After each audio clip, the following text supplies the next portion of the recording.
All right, today we're going to do some talk and some work. We got yard work to do and we're way behind. Let's get started. So what we're going to talk about is protein sparing, precision protein sparing modified fast. What the heck is that? How is that different from anything you've ever known? And why would you do that? And what will be the benefit? So precision protein sparing modified fast is basically when you're just concerned about your protein sources. And what I mean is not artificial proteins, but the chicken, the beef, the pork, the lamb, the wild game, real whole food sources of protein. You measured it out and you have it about 4 times a day. Why would you do that? Seems like a contrived way of living. Well, it's not exactly a lifestyle, but what you're really trying to do is to cut down the percentage of fat you're having. You never get to zero because there's fat in all those sources of meat, but it's very lean meat that you're having and you're trimming away all the extra. That is the beginning of, I think, what everybody really agrees is a small miracle. Whether you've been through keto or carnivore or whatnot, you're going to find this is the thing that pulls you across the line, primarily in terms of fat loss. You're not going to lose any muscle, so I can't say weight loss, but you'll lose fat loss.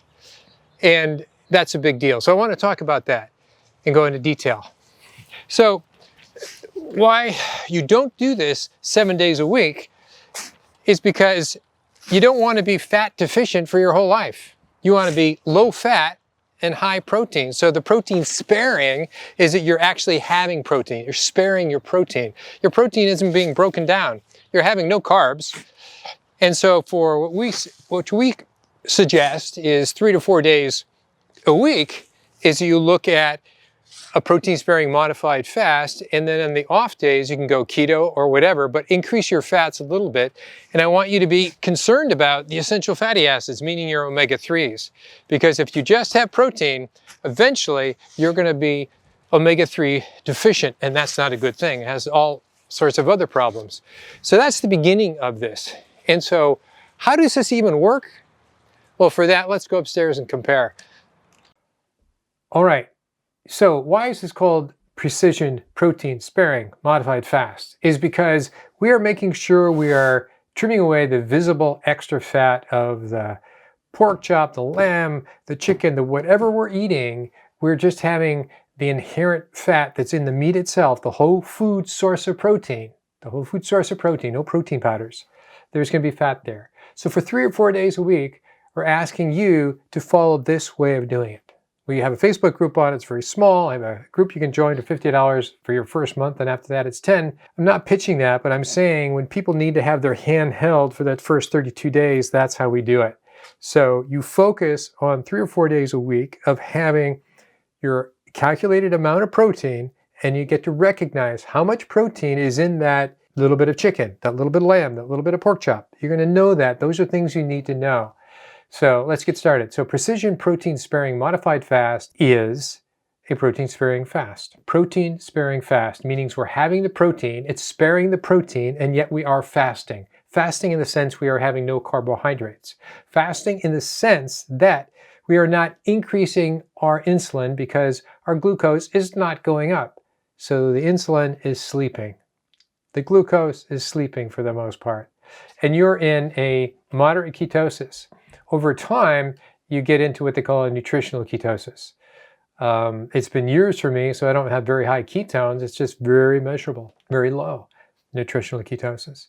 So that is the fasting part. And so to achieve the best results in the most effective manner in the shortest time possible, that's why we call it precision PSMF.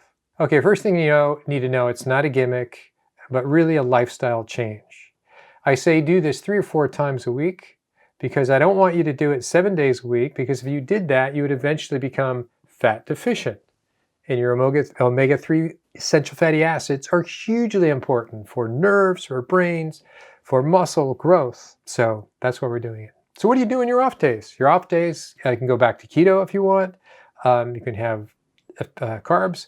What we do, the most thing that you want to have is just increasing your fat for those remaining days. So you could do a protein sparing modified fat, focus on protein, and then on those non-PSMF days, you get higher amounts of fats. That's when we have our egg yolk waffles, we have a lot of egg yolks, we have MCT oil on our foods, we put in, we're a little more concerned about the fats, but we really don't go out of our ways to have carbs. I haven't had a formal salad, and we used to have a big salad garden a long time ago.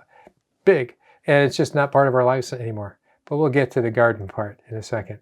The closest thing to your ancestral diet you'll ever get to. So 40,000 years ago is called the Paleolithic period. And that's the hunter-gatherer period, right? That's where paleo comes from. And from that became the carnivore movement. And then keto really was related to that, but didn't come out of those. So that was primarily, you ate what you killed, and you had really nothing in the way of carbs. Here are the steps for creating the most effective weight loss, which is what I call the core of what to do. You calculate the amount of protein you require. We'll get to that. You divide that amount into 4 separate eating times, snacks, meals, whatever you want to call them, per day. They don't have to be identical, but you have X amount. You're going to chop it up into 4. And if you eat in 4 times per day, fine. If you have most of it kind of at a dinner time, then the rest gets broken up into 3 times. Okay? Use whole food sources of protein. Timing our days on and days off. Do they have to be consecutive? No. I find it's convenient to have my on days consecutive and my off days not. I don't know of any other benefit off the top of my mind that I've either tracked by labs that I can really point to. My intuition is that it's probably more efficient, but there's nothing I can verify to that. I'd like to, though. For the hyperfocus, the advanced precision PSMF steps for even better results create a demand for muscle protein synthesis. So you can add in exercise, right? High intensity weight resistance training. So it's not HIIT, it's not high intensity interval training, it's high intensity weight resistance. Or another way of saying that is slow, high intensity training. Spell that acronym out, which we don't say. 3 times a week for approximately 30 minutes. Really not bad. It's a good deal, I'd say. And you can make it even more efficient than that. Become a clean burning incinerator. The omega factor, I call that. Reduce your omega-6. And we're going to end up, if you stay to the very end of the video, we're going to go over omega-6 specific to meats, a new information that I've just put in today that I've never been exposed to before. And you'll appreciate that. Okay, get tested. Know your level. So that means a lab test. If you want to know about how to get your omega panel done, your omega-6 and your omega-3 index, there's a video for that right above. I covered that a while ago. So you're going to pay attention to that. Stop your use of nuts, nut butters for 30 days and seed oils forever. Seed oils forever. There's another video, Big Fat Lie. If you want to watch that, that's all the background of why you really need to know that. Okay, consume sparingly due to higher omega-6, chicken, standard grocery store brands. If you know where your chickens come from and you have your own chicken coop and they run around the backyard and you don't feed them corn or soy, you have the chicken everybody else is dying to have. That's the best chicken you can get. And they probably have a ratio of 1-to-1. All other chickens, we'll get to that. Not good. And pork also. If you know if there's such a thing as free-range pork, or pork that's not fed corn and soy and the standard things that porks are made. And pork was basically, pigs were meant to get fat, so they gave them things that got them fat, right? There's a lot of fat in pigs. I'm saying the obvious, I know. But that's where the corn and the soy came to animal husbandry, to big animals. Get them sitting, and then went from there to cows. They are fat producers. Okay, why and what to look for? Looks like what it looked like this. When you start eating protein, so here we go. Here's your 100% of your calories, and that's your BMR, your basal metabolic rate, and you can look online and calculate that. You look at your gender and your height. Your age is moderate. It's not a big factor, and you find out roughly, it's not ideal. You could be a big bone person or a small bone person, but roughly it's true. And you go 100%, if 100% of your calories came from protein, so that's impossible. That first mark is impossible. That means that you're eating a protein powder only with water, period. That's it. No fat, no carbohydrates. So that would be kind of hard to take. Your body would kind of reject that. But as you start to get into whole food sources of protein, you'll find that initially, if it's only 10% of your diet, you can eat a lot of protein. You can eat a lot of protein. But once you start increasing the percent, I should have pointed down here, what is impossible is 100% of your calories in 100% protein. That would be over here. But as the percent of protein in your diet increases, that your appetite drops. So to the point that you really can only get probably about as high as 60% of all calories come from protein. And that's with whole food, lean whole food sources of protein. You go, how can that be? You're satisfied. Your body craves protein. You've given it what it needs. It doesn't crave carbs and it doesn't crave more fat, but it's getting some.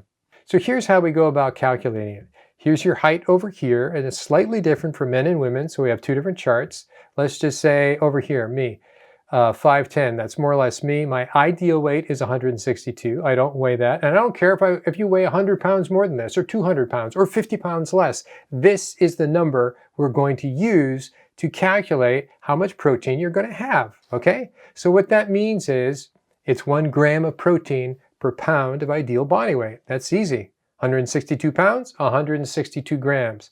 Divide that by 4 would be roughly 40 grams of protein per meal. But what I want you to know, there's kind of a trigger hypothesis that you get enough protein to trigger muscle protein synthesis. So you try to have at least 30 grams of protein in any serving. So the smaller servings ideally should have 30 grams. That will trigger, just on the protein you're consuming, muscle protein synthesis. Your muscles are getting what they need. And then there's that for women's, clearly much less. But that's what that middle number is. Here and here, example 5'10", example 5'4", I just went over that briefly with you.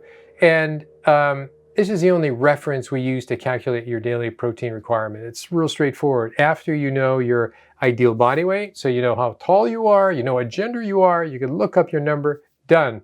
You can write that on the palm of your hand. That's the only time you ever need to know that. And when you eat protein, make sure to eat enough to maximize. Here's the middle ground here, right? So 30 grams for me. My wife is just under, she's about 4'10", she's here.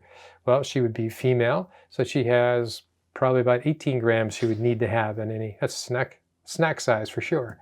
Okay, why you need to have your protein in multiple feedings and not one meal a day? So you need muscle protein synthesis. Your muscle needs to have enough protein, but not too much. So you want to stimulate throughout the day. Because what happens? One of our biggest worries as we get older is sarcopenia. And why do we get sarcopenia? It's not just because we don't work out. It's because in the United States, we don't eat enough protein, actually. We eat too much processed food and all the other garbage. We don't get enough protein, so our muscles don't get what they need.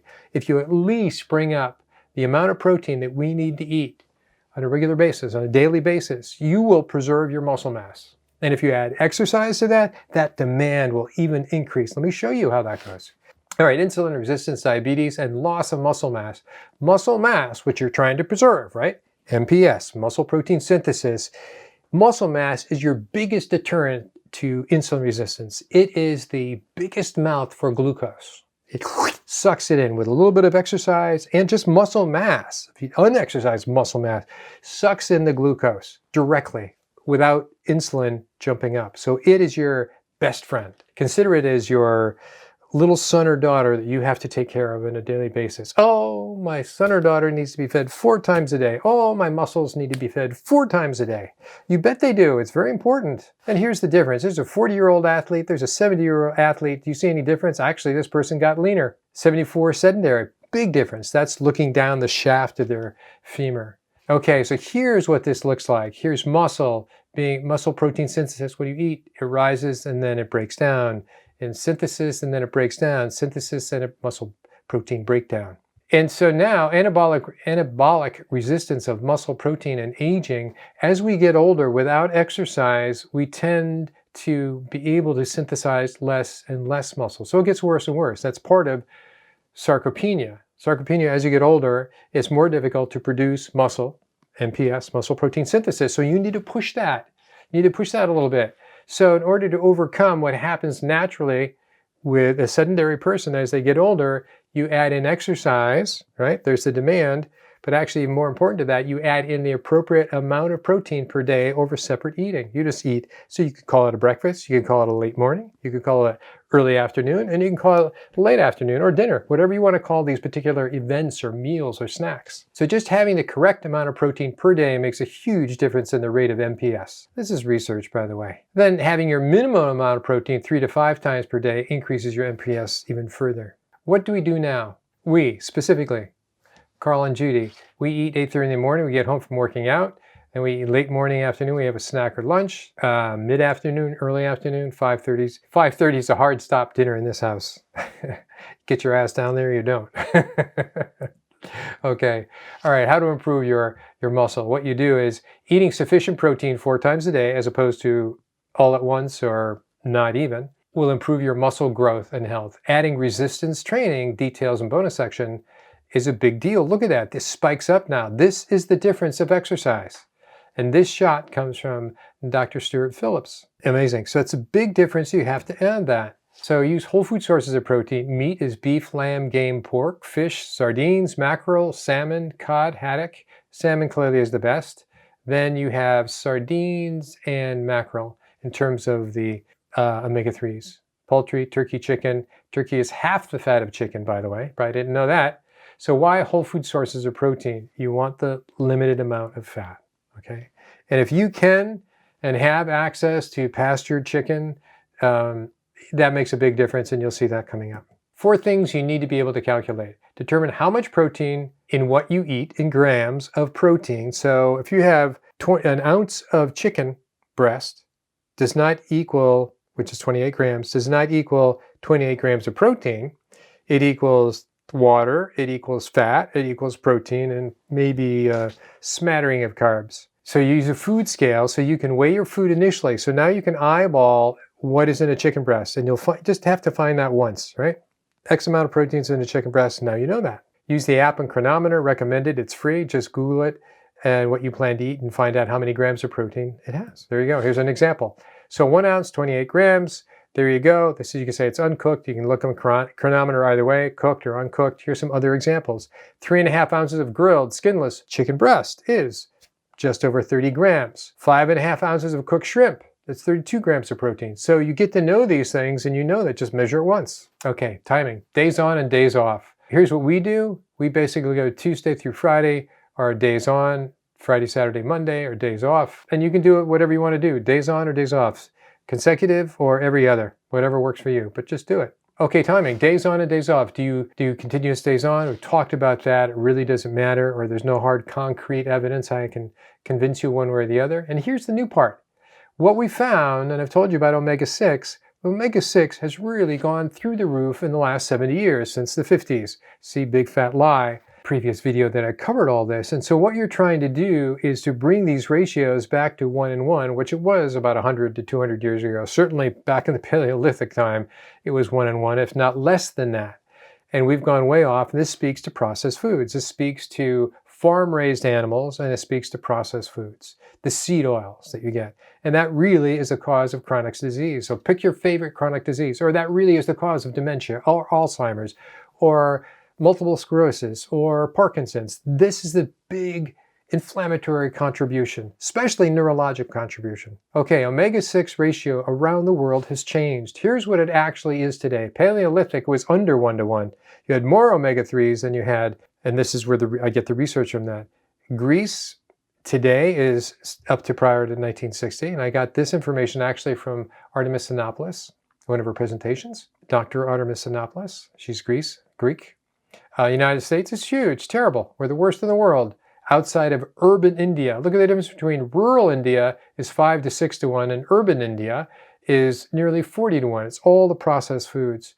What else can I point to? Japan, as a culture, is doing really pretty well. It's the best in the world for both urban and rural. Here's the bad news that I was saving to the end. Look at what this is. Let me just walk you through it. Grass-fed beef, grain-fed beef. I really didn't know there was that much difference. I sort of intuited it, but this came out from this is where we got the research from, but I got this from Dr. Artemis Xenopoulos.